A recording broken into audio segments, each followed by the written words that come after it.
Hey, it's Brian, the blue-eyed driver. I have another crazy Uber and Lyft story for you. I call this one, my fiancé stalking me. Actual quote by my client. I can't make this stuff up. This is like for real. So I go pick up these two guys in San Jose, and one guy I'd recognized from a few days ago.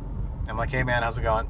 And then there's this friend who is this construction worker, big burly guy, about 6'4", 250 pounds, wearing this orange shirt. We'll call him the stalky. So this stalky says, hey man, can you stop by my truck? I gotta pick something up. It's over in there in the parking lot. I'm like, sure, no problem.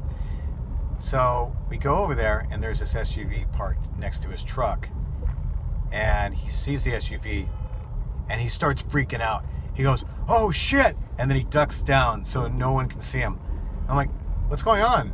He goes, she's stalking me. I'm like, who? He goes, my fiance's stalking me. I'm like, really? Why are you with her then? He goes, I don't know. He goes, don't make eye contact. So you know I'm going to make eye contact.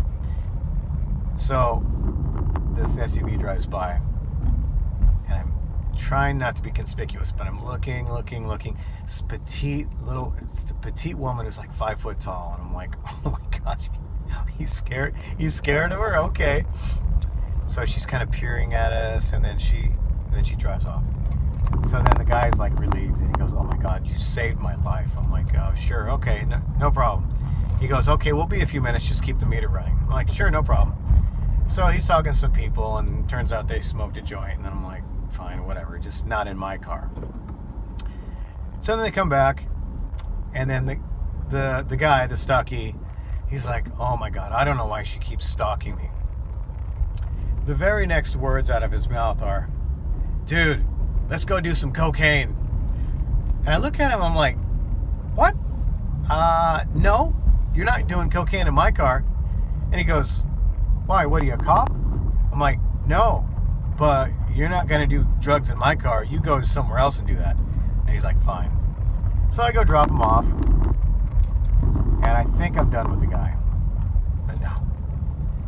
So my very next ride, I pick up 3 drunk ladies at this bar in Los Gatos. And they can't decide where they want to go. So I say to them, well, while you're trying to decide, let me tell you this crazy story that just happened. So I start telling them the story about the guy who was getting stalked by his fiancé. So they're like, no way. I'm like, yeah, he just got stalked by his fiancé. So as I'm telling the story, the guy calls my phone, and I put it on speaker. I'm like, hello? He goes, hey man, yeah, you just dropped me off. You got my keys, man. I got my keys. I'm like, I look, and there's the keys right there. I'm like, oh, damn it. I'm like, yeah, I found them. He goes, where are you headed? And I'm like, the Black Watch Bar in Los Gatos. He goes, I'll be there in 10 minutes. Don't wait for me. I'm like, okay. So meanwhile, as I'm driving on a very dangerous freeway, these ladies are trying to set me up with their friend that's sitting in the front who's single. So they're shouting 20 questions at me while I'm driving. And I'm like, oh my gosh, really? This is crazy, like shouting 20 questions. How old are you? What's your name? You have any kids? You have a criminal record? I'm like, holy crap. So I go to drop them off, and then the single girl goes, hey, can you pick us up in 45 minutes? I'm like, I can, but you may not necessarily get me, you'll get who's ever next. And she goes, what if we want you to pick us up? I'm like, well, I'll give you my number, and you can just call me directly, and we'll work something out. So she goes, oh, your number, huh? I'm like, yeah. So I give the girl my number so they can call me. So meanwhile, I'm waiting for the guy, and he doesn't show up. So I go to my next ride. Then he calls, and he goes, hey, where you at? We're waiting for you. I'm like, I'm on my way to my next ride. He goes, well, come on back. So I have to cancel the ride. So I get there, and the guy is waiting there, and he goes, oh, thanks, you're a lifesaver. So he reaches his hand into my car to grab his keys, and I'm hoping for some sort of reward or compensation, because I had to cancel the ride, and I gave the guy back his keys. And he reaches in, and he gives me a rolled up dollar bill. And I look at it, and I look at him, and I'm thinking to myself, did he just use this to do cocaine? And I'm like, hey man, what the hell is this? He goes, it's $1, it's a reward. I'm like, hey, we're not in prison. That's the best you can do, $1 for returning your keys? He goes, oh, sorry, I don't have more cash on me. I'm like, whatever. So he asked about the girls. He goes, where are those girls at? I'm like, well, I just dropped them off. They're at the Black Watch Bar. He goes, oh, we're going to go find them. I'm like, okay, whatever. So I go do a couple more rides, and then I come back to the Black Watch Bar. I call the ladies, and they're not picking up their phone. So then I go in there to find them. Guess who they're sitting with?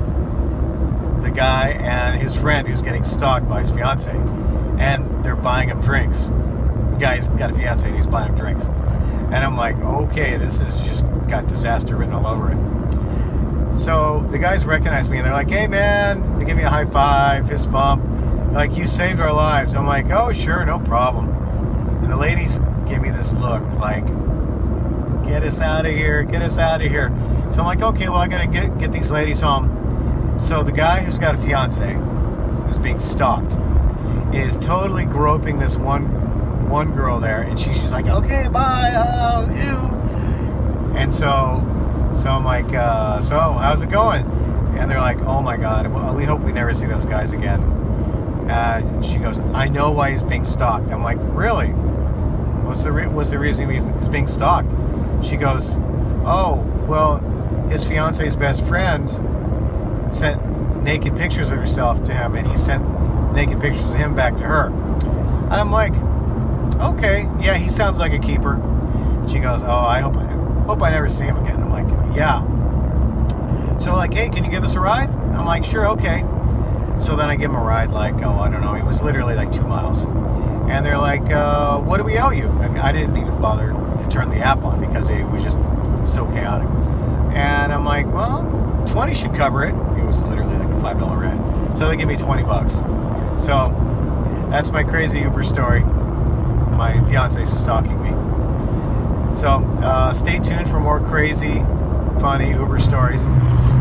And also keep an ear for my educational videos that teach you how to make more money with Uber and Lyft and make more tips.